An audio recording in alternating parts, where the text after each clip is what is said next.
கோயம்புத்தூர் அவினாசி சாலையில் சர்வதேச super மார்க்கெட்டான Lulu mall உள்ளது.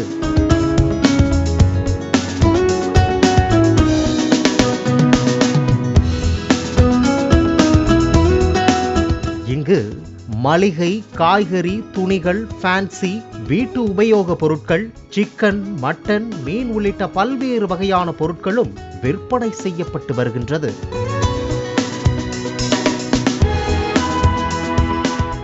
இந்த சூப்பர் மார்க்கெட்டில் பிரம்மாண்ட பார்க்கிங்குடன் தினமும் ஆஃபர், தள்ளுபடி என்று வாடிக்கையாளர்களை கவரும் விதமான வியாபார வித்தைகளை செய்து வருவதால் ஏராளமான மக்கள் இங்கு சென்று பொருட்களை வாங்கி வருகின்றனர். அந்த வகையில் கோவை பாப்பநாயக்கன் பாளையத்தைச் சேர்ந்த கணேஷ்லால் என்பவர் லூலு மாலுக்கு பொருள் வாங்க சென்றுள்ளார்.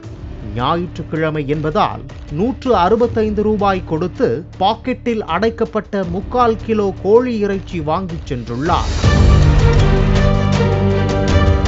வீட்டிற்கு சென்று கோழி இறைச்சியை எடுத்து பார்த்தபோது துர்நாற்றம் வீசி உள்ளது.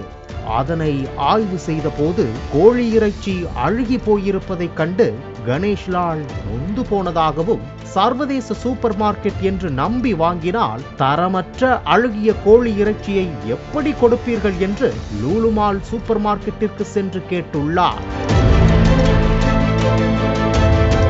அதற்கு அங்கு பணியில் இருந்தவர்கள், பொருட்கள் வாங்கும் போது நீங்கள் தான் பார்த்து வாங்கிச் செல்ல வேண்டும் என்று எகத்தாளம் பேசியதால் இருதரப்புக்கும் இடையே வாக்குவாதம் ஏற்பட்டுள்ளது. இதையடுத்து தனக்கு தரமற்ற சிக்கனை விற்பனை செய்த லூலு மால் சூப்பர் மார்க்கெட் மீது நடவடிக்கை மேற்கொள்ள வேண்டும் என்று உணவு பொருள் பாதுகாப்பு அதிகாரிகளிடம் கணேஷ்லால் ஆதாரத்துடன் புகார் அளித்துள்ளார். ஃபுட் சேஃப்டிலையும் கம்ப்ளைண்ட் பண்ணியிருக்கோம். ப்ளஸ் அவங்களோட சூப்பர்வைசர் ஒரு 5 பேர் சேர்ந்துட்டு என்னைய தனியாக கூப்பிட்டு நீங்கள் இதை இஷ்யூ பண்ணாதீங்க, மேலே வாங்க, தனியாக கூப்பிட்டு பேசிக்கலாம். எனக்கு அதில் விருப்பம் இல்லை. நான் தனியாக கூப்பிட்டு அவங்க என்ன போய் பேரம் பேசுறதுக்கு இது என்னோட ஹாபி கிடையாது. இது என்னோட கன்சூமர், நான் என்னோட ரைட்ஸ் தான் நான் இது பண்ணுறேன். நான் சிறிய கடைகளுக்குள் புகுந்து மொத்த இறைச்சியையும் கைப்பற்றி அழிக்கும் உணவு பாதுகாப்பு அதிகாரிகள் நடவடிக்கை எடுக்காமல் புகாரை கிடப்பில் போட்டுவிட்டதாக கணேஷ்லால் குற்றம் சாட்டினார்.